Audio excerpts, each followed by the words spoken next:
장기채 펀드가 한 달 새에 1063억 빠져나갔다는 건요, 추후에 또 금리 인상이 지속적으로 일어날 것이다, 이렇게 생각을 하셔서 대비를 한번 해보세요. 아, 금리가 이렇게 오르더라도 주택 가격은 그렇게 빠지지 않는구나. 예. 그리고 주택 가격이 폭락이 없구나. 오히려 오르는구나. 오르는 지역이 있더라. 이러면서, 아, 서울과 부산 같은 경우는 워낙 이번에 같은 방향으로 갔으니까는 잠시 쉬어가는 타이밍이 올 수도 있는데, 지방 같은 경우는 또 다른 측면으로 다른 방향으로 갈 수 있겠구나. 오히려 폭등을 하겠구나. 이렇게 생각을 하셔도 될 것 같은 오늘 말씀 한번 드립니다. 자, 그래서 부동산 시장이 정말 많이 왜곡이 되었다고 말씀드렸잖아요. 제가 대출 규제점 분양하자 4.5만 가구 떴다라고 합니다.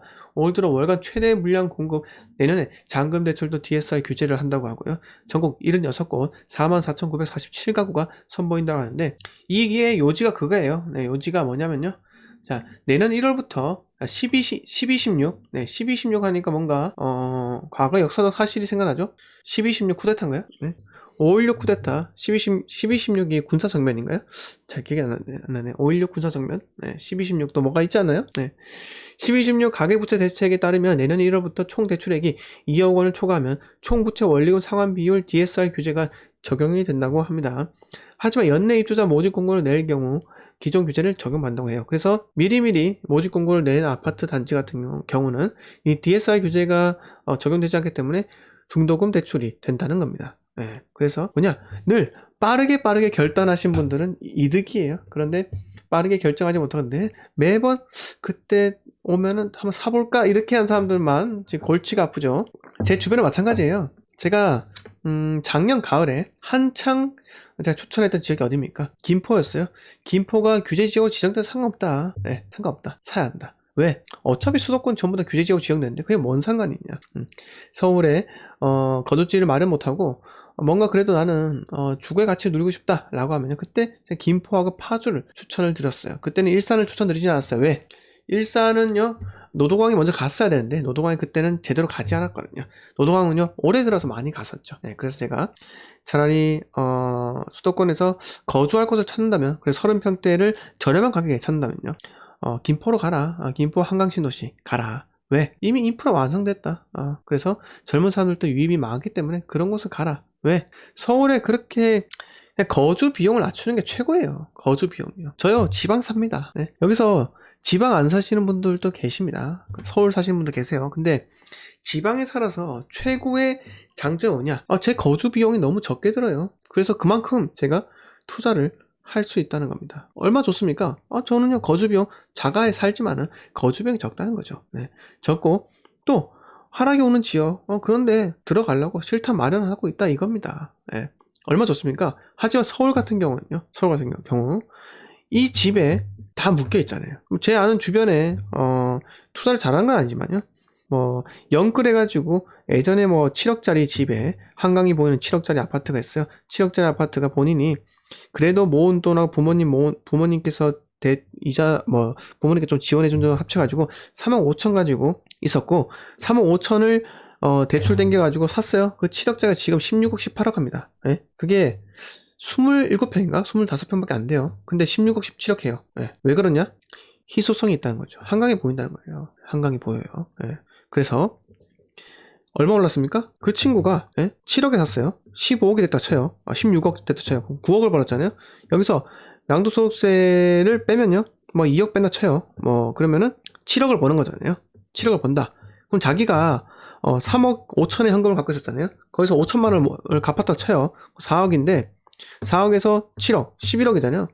11억 갖고 이사 갈 수 있습니까? 이사 못 가요. 이사 못 가요. 그리고 전세로 갈아탄다? 안 돼요. 네? 서울의 전세가 얼만데? 어마어마합니다. 서울의 전세가가. 그것 때문이라도 본인에게 남는 돈이 크게 없다. 그래서 투자할 그런 간땡이가 없다. 이겁니다. 아시겠죠? 근데 저처럼 지방의 사이클로 투자를 하는 사람들, 뭐 하락이 온데 샀다가 오르면 팔고요. 또 갔다가 또 오르면 팔고, 분양권도 하고, 뭐 이것저것 하고, 재개발도 하고, 이렇게 한 사람들은요, 이미 시야가 넓어졌다고요. 시야가 상당히 넓어졌고, 그리고 결정을 할 수 있는데 수많은 논리적 근거가 생겼다는 겁니다. 이게 중요하다는 거죠. 중요하다는 거예요. 단순히 우리 어디야, 여러분? 부동산 스터디 카페나 이런데 글 쓰는 사람도 있잖아요. 글 쓰는 사람. 근데 제가 한번 물어보고 싶어요. 좀 팔아봤냐? 좀 팔아봤어요? 네? 안 팔고 그렇게 주저리 하는 거면요, 누구나 다 합니다. 누구나 다 해요. 한번 좀 팔아보고 그런 이야기를 좀 하시고, 뭐 우리 집가 뭐 10억 올랐는데요, 그래서 어쩌라고 본인이 10억 주고 팔 수 있어요? 네? 그런 간이 없다는 거죠. 네, 그냥 그 집 그냥 계속 들고 계세요. 네. 자, 본인 운이 좋게 그 아파트를 사가지고, 뭐 이런 분도 있어요, 주변에. 뭐 예전에 도공렉슬 이런 게 있습니다. 도공렉슬이 뭐 1억 5천, 화면상으로 1억 5천원 보이지만은, 그러니까 매매가 전세가 그 갭이 1억 5천원 밖에 안 보여요. 과거에 2009년 이때 있잖아요. 2010년 이때. 근데 실질적으로 막 2억 정도, 2억 정도 들어가요. 3억도 들어갔었습니다. 근데 그거 들어갔어요. 본인은 13억? 12억 대인가? 그때 아마 들어갔을까? 11억인가? 예. 네. 봅시다, 한번. 자.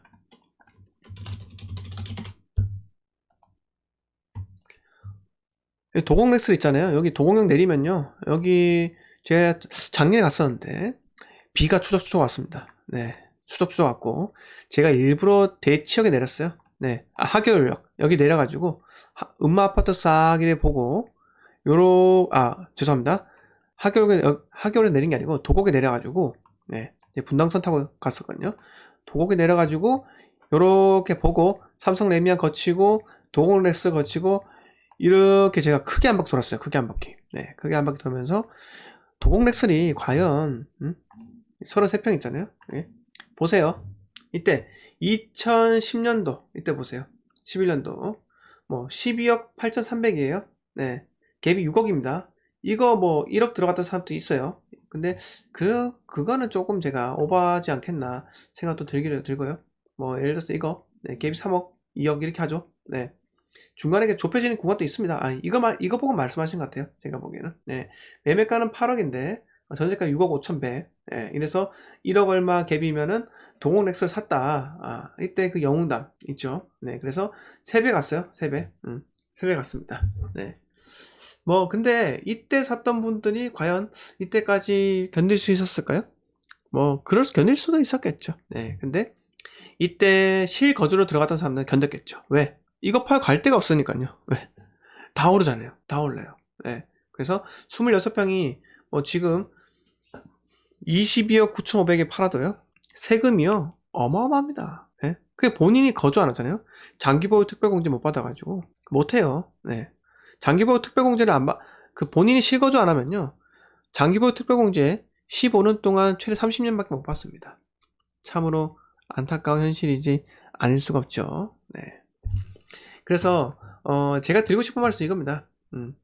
서울에 투자하시는 분들을 지금 어떻게 할 것인가? 이게 정말 큰 숙제예요. 숙제. 왜? 취득세 중과로 다 막혀 있지. 또 내가 뭐 비규제 지역에 투자를 하려고 하니까 또 비규제 지역을 잘 몰라요. 네, 잘 모릅니다. 그러니까 이게 사람이 나태해질 수밖에 없다는 겁니다. 그래서 늘 자기가 듣고 싶은 건요. 폭등이에요, 폭등. 폭등론. 네. 이 부동산 스터디 카페에도 뭐 그런 형님들 많잖아요. 홍계조로 이거 사세요. 무조건 오릅니다. 저거 사세요. 무조건 오릅니다. 서울은 무조건 오릅니다. 네, 서울은 어쨌든 올해는 분위기가 좋습니다. 올해는 분위기 좋아요. 근데 내년은 어떻게 할 건데요? 앞으로 어떻게 할 건데요? 네? 본인이 어떻게 할 건데요?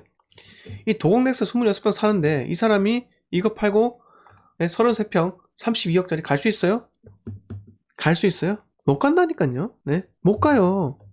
양도세를 얼마나 많이 내는데. 네? 그러면은 실제 보유 10년, 거주 10년에서 양도세 80% 받지 않는 이상 못 판다고요. 이게 문제입니다. 네? 게다가 집이 두 채로 있으면요. 양도세 중과 20% 두들겨 맞잖아요. 못 판다고요. 그래서 이런 분들은 어떻게 해야 되냐? 고민 한번 해보세요. 이런 분들은요. 뭐 파시고 뭐 상가주택이나 꽁아빌딩을 많이 넘어가신 분들도 계십니다. 네. 일찌감치요. 적당할 때 팔자. 팔고 넘어간 겁니다. 네. 근데 꽁아빌딩이 최근에 많이 올랐는데요. 그게 어떻게 보면요. 이런 아파트보다 좀 더 수익률이 클 수도 있어요. 상가주택이라 하지만요. 뭐 상가주택이라 하지만은 그 상가주택은 어차피 주택수에 포함되겠죠. 네, 됩니다. 되는데 그거 말고 꼬마 빌딩 있잖아요. 전체가 근린생활시설 그런 것들을 투자해가지고 돈 많이 버는 사람 상당히 많아요. 네. 그러니까 본인이 어느 정도 자산을 모았으면요. 그런 꼬마 빌딩으로 가야 한다 이겁니다. 언제, 그러니까, 저처럼요. 아직까지 자산을 모으지 못한 사람들, 예, 그렇게 많이 모으지 못한 사람들은요, 그래도 계속 아파트 투자를 해야 돼요. 왜? 제일 쉽잖아요. 쉽게 쉽게 해야 되는데, 이 서울에 한 채 들고 있는 사람들, 이게 문제입니다. 이분들이요. 예. 이 오르는 게 끝이 없어 보이고, 이걸 팔고서는 갈 수가 없기 때문에, 뭔가 늘 배수의 진을 친 것만 같고, 그리고 그 부동산 스터디 카페 가면요. 맨날 정부 욕하고 그거밖에 안 본다 이거죠. 네. 못 본, 그거밖에 눈에 안 들어온다 이거죠. 그러니까 자기가 다른 생각하면요. 일단 대깨문이야, 대깨짓이에요. 네. 대깨문이야, 대깨짓이라고요. 네. 대깨짓이 뭔지 아십니까? 잘 모르죠? 저도 잘 모르겠어요. 그냥 그런 유행어가 있다 하더라. 네, 있다 하더라. 그렇게 생각하시면 되고.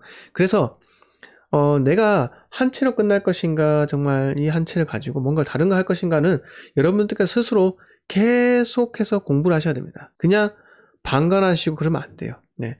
저는요, 지금 서울 부동산 살까요? 라고 묻잖아요. 여력되면 사세요. 라고 하십니다. 그리고, 부산을 살까요? 서울을 살까요? 라고 하시면요. 당연히 서울을 사세요. 라고 하십니다. 네. 입지 좋은 곳을 사라고요. 그런데 빌라 사세요. 이런 말은 안 합니다. 네. 그런 말 절대 안 하고요. 뭐 내년에 양도세가 어떤 식으로 완화될지 잘 모르겠어요. 그런데 그런 경우 혹시나 정말 완화 기조로 간다면요. 조정기가 올 수도 있습니다. 왜? 여러분 중과 다 폐지하잖아요. 중과 다 폐지하고 오로지 그 거주 필요 없고 그냥 장기 보유만 보유 기간에 따라서 장기 보유 특별공제를 받을 수 있다고 하잖아요. 그러면은 사람들 팔아요. 팝니다.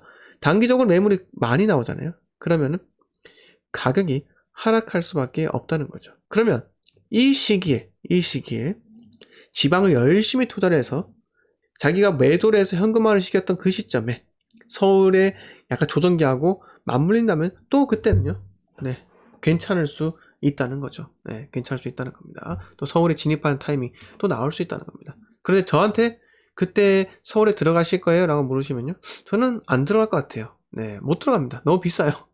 너무 비싸고 그냥 저는 어차피 평생 투자할 거기 때문에, 네, 평생 투자할 거기 때문에 저는 서울 말고 다른 쪽에 하락하는 지역 있잖아요. 그런 쪽에 자리를 잡고 있을 겁니다.